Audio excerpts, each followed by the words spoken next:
God bless you, my friends. Welcome back, and we thank God for you. And I always want to thank God for all the sponsors who help keep Gospel Gas, Gospel Coal in the gospel train right here on CFNT. And when I look at 14 years of being right here on this station, we're just grateful to God for those that have continued to stay with us. I look at Downtown Pharmacy. Mission Gospel Train has been on track for 23 years, and I always give my thank God for Brother Rick Wardell and his son Cal, all of them right there at Downtown Pharmacy. Been with me 22 out of the 23 years. So when you go by there and when you get your medicine and all, you be sure to tell him how much you appreciate him and Downtown Pharmacy for sharing here on the Mission Gospel Train. He has tickets for this upcoming concert, and so we're grateful to God for them. And thank God for all of our other sponsors, Love Sanctuary, Church of God in Christ, One Way Construction, and the Greater St. Mark Baptist Church. I mean, I can count on St. Mark every month. The Lord bless them to send us a little donation to help keep us going. So I want to say hats off and God bless Pastor Hunter and all the good people right there at the St. Mark Baptist Church. So we thank God for all of you that's sharing here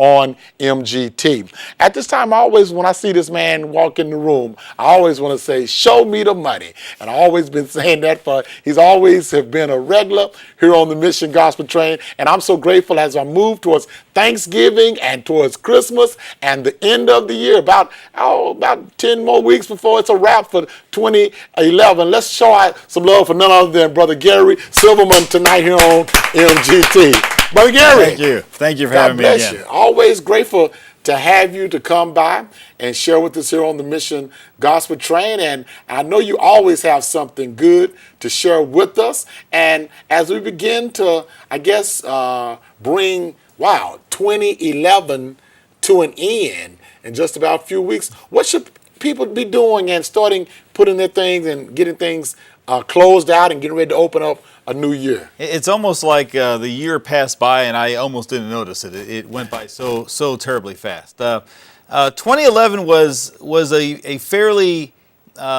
benign year, but very exciting when it comes to the markets and stuff. Of course, remember 2008, because that's when the markets fell off a cliff. Okay. That's where the economy fell off a cliff. But actually falling off a long time before that, it was skidding down toward that cliff. It just finally fell off in 2008, late 2008. 2009, though, the market shot back up again, and it seems like the economies were doing good and such.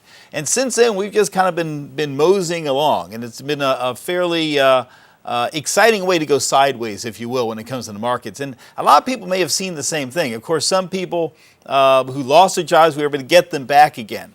Probably not back in the same financial condition they were because, now they're junior members in a company rather than a senior member in a company. Maybe they don't have the seniority they used to, don't have the benefits they used to. They may have had to move, and of course that costs money and sets you behind a little bit. Even those who had jobs may have not seen the raises they expected. Their 401k plans may not have been matched. They may not have been able to put money into the 401k plans. Sure. And let's face it, most all of us have a friend or a loved one or a relative who lost their job or were underemployed, if you will. They may have a job, but not the job that they were expecting to have. And we may have had to help them out, which of course puts pressure on us. So sure. While I can say the economy is doing pretty good, but that's on a relative basis. Well, because when I look at it, listening to Washington, everything seems doom and gloom. It does. It seems like everything is crashing. Every time I turn on the news, thank God I'm a believer, but I'm just saying, but listening to it from Washington, it's all sad news, all doom and gloom. Now, this week in the news has been Greece. And Greece has been in the news, out of the news, in the news, out of the news, in the news, out of the news. Right now it's in the news again because Greece is a perfect example of the kind of troubles that we have in our country. We can't see them. Now, we're not going to go through the same problems that Greece did. And there's reasons for that. It has to do with the fact we have our own currency, we have our own country, not part of the European Union. There's many reasons. But primarily we have to look at what caused Greece's problem. And Greece's problem was simply caused by them spending more money than they had. They were like a couple that were making, say, $50,000, $60,000 a year of income. Okay. And by the use of credit cards and borrowing money for the house and borrowing money for the car and borrowing money for this and that, they were living as if they were making $60,000, $70,000 a year of income. But they were making 50. Okay, now you can do that for a while. I mean, we have banks and credit card institutions and mortgage companies and stuff that are quite happy to loan you the money. Sure. Okay, sure. There's only one thing that goes with that. They expect you to pay it back. And they expect to pay it back with interest. Now, we can get all mad at them for being evil and loaning us some money and talking us into things we shouldn't have and all that kind of stuff. In that case, turn off your television set, but not this one, because of the fact of the commercials and stuff trying to get us to spend money we probably shouldn't have spent. But that's beside the point. It's you that spent the money.